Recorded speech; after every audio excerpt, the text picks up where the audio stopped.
president no kotini jo Kenya no tiyo to intimidate other political leaders to ka koro ker mantie in place ochako wacho na agolo instructions mondo wa disband, though it's very important. Remember no group makoli golo sanini kapoko bedo formed, there was another group mano bedo disbanded chien kacha matru ker mantie sani kod ker mowuok gin manegi instruct mondo this special group mondo bedo formed. To kila sirkal nyaka bed kod group moro e DCI kacha makonyo gi tumo pecho e kind jopiny. Sirkal maongo group ma special matimo pecho en sirkal matimo koso direction. Taparon kata mana gin sani koka ginyalo chenjo mana ginyalo loko mana nying, lakini gibed kod another special group. Though iwacho no group no intimidate gi a lot. Ka group no ne mako the people manoko support sirkal by that time. Tiwinjo kan chwacho kan mano no ken tijo pisno tije no ken mondo dhiga after political leaders ma are against sirkal.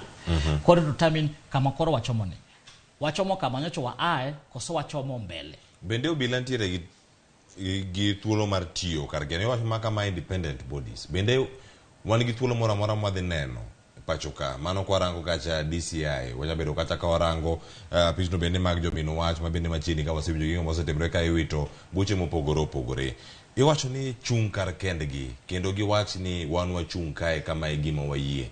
Bende thuolo moro amora madhi nene sirkal ni mara William Ruto ponono ka winjo sani nitiere weche mero chike mekore golo ni wawoko mai waketma wagolma wasoma ka bende thuolo madhi neno apise mag piny owacho mochung' kar kendgi monge ng'ata mochung' oko masiemo negi ni waluka